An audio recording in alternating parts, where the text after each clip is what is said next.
माननीय मंत्री जी अब विधेयक प्रस्तापित करें। I introduced the bill. Item number 13 Shri Ashwini Vaishnaw ji. अध्यक्षा जी, रेलवेज अमेंडमेंट बिल 2024 को प्रस्तुत करने की अनुमति चाहता हूँ। माननीय सदस्य श्री सौगत राय जी। सर, मैडम, मैं ये railways act 2024 railways amendment act इसको विरोध करता हूँ। मंत्री ने स्टेटमेंट ऑफ ऑब्जेक्शन रीजन में बताए हैं कि functioning and independence of railway board will be enhanced to this bill.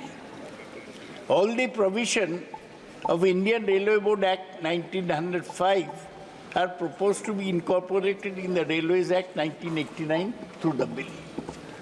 अभी तक 1989 का एक बिल है.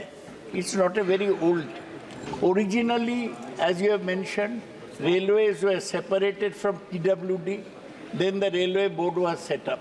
May I represent to you, Honorable Chairman, that the Railway Board is the worst bureaucracy that can happen.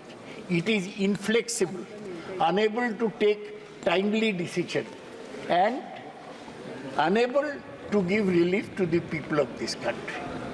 The railway minister, instead of bringing unnecessary bills which have functioned for a long time, should give attention to railway accidents. He himself was present when the railway accident took place at Balasore. He was present when again the Kanchenjunga Express rammed into a stationary goods train. The whole question is, what is the railway doing about safety of passengers on railways? The railway minister has introduced Vande Bharat trains. Good. They take you fast. ये हाथ मत दिखाइए. When I oppose something, I can bring all the points. आपका ये railway board ये fail to control accidents. आप इसको ज्यादा पावर देने से क्या होगा? माननीय मंत्री जी श्री अश्विनी वैष्णव जी।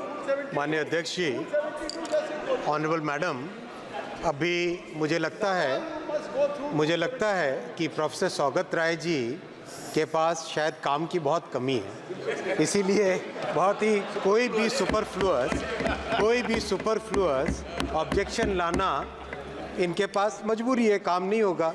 आप अपनी पार्टी से भी निवेदन करें, ज़्यादा काम लाएं. मैं विषय पे आता हूँ. इस बिल की ज़रूरत क्यों है? माननीय अध्यक्षा जी, जैसे आप सब जानते हैं, रेलवे जब भारत में इंट्रोड्यूस हुई तब PWD की एक शाखा थी, पब्लिक वर्क्स डिपार्टमेंट की एक शाखा थी. इसमें एक रेलवे ब्रांच के नाम से अलग से इसका डेवलपमेंट चालू हुआ, और जब रेलवे का विस्तार बढ़ा तो ज़रूरत महसूस हुई कि इसमें एक अलग तरह की व्यवस्था बननी चाहिए. इसीलिए 1905 में जब बहुत सारे प्रिंसली स्टेट्स और दूसरी कई संस्थाएं जिन्होंने रेलवे के नेटवर्क को बढ़ाने का काम किया, तो एक रेलवे बोर्ड की व्यवस्था आई. और रेलवे बोर्ड की व्यवस्था तब एक स्टैट्यूटरी लेजिस्लेशन के थ्रू नहीं आके एक एग्जीक्यूटिव डिसीजन के माध्यम से आई. और इसकी ज़रूरत इसलिए थी कि बाकी सभी जो डिपार्टमेंट्स होते हैं उनके कंपैरिजन में रेलवे एक अलग तरह का डिपार्टमेंट है. ये एक ऑपरेटिंग डिपार्टमेंट है. और दूसरा, इसमें नेटवर्क इफ़ेक्ट होता है कि अगर 3 अलग अलग रेलवे नेटवर्क्स आपस में जुड़े हुए हैं, तो जैसे मान लो, आज भी कई बार ये प्रश्न आता है, माननीय सांसद महोदय भी कई बार प्रश्न पूछते हैं कि सामान मान लो एक जगह से चढ़ा रेलवे में और दूसरे डेस्टिनेशन पे जाना है, तो रेवेन्यू जो भी सामान चढ़ा रहा है वो तो सारा का सारा अपने ओरिजिनेटिंग स्टेशन पे देता है. लेकिन बीच में जितने भी रेलवे सिस्टम आए, उन रेलवे सिस्टम की भी ज़रूरत होती, तभी सामान एक जगह से दूसरी जगह पहुंचता है. फिर सेम डायमेंशन होने चाहिए, सिमिलर टेक्नोलॉजी होनी चाहिए, रेलवे का टाइम टेबल यूनिफाई होना चाहिए. ये सब व्यवस्थाओं को देखते हुए 1905 में रेलवे बोर्ड को बनाया गया था. और जब 1989 में 1989 में जब नया कानून आया, इंडियन रेलवे एक्ट ऑफ 1890 को रिप्लेस करके 1989 का एक्ट लाए, उसमें एक ये कमी रह गई थी कि रेलवे बोर्ड को स्टैट्यूटरी पावर देने का जो व्यवस्था करनी चाहिए थी वो नहीं कर पाए थे। एक उसके साथ सेविंग क्लॉज के जरिए से लिंक रखा था एग्जीक्यूटिव ऑर्डर के साथ, लेकिन ये एक कमी थी जिस कमी को ये बिल के माध्यम से पूरा किया जा रहा है। इससे रेलवे बोर्ड के कंप्लीट पावर्स एनहांस होंगे और रेलवे की एफिशिएंसी में इससे बढ़त मिलेगी।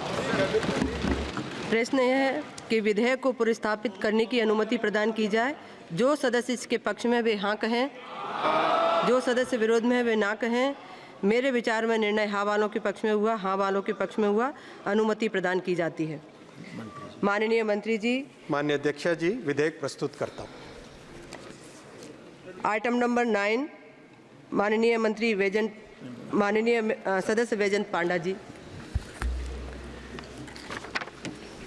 महोदया, मैं निम्नलिखित प्रस्ताव पेश करता हूं कि यह सभा 8 अगस्त 2024 को सभा में प्रस्तुत कार्य मंत्रणा समिति के तीसरे प्रतिवेदन से सहमत है।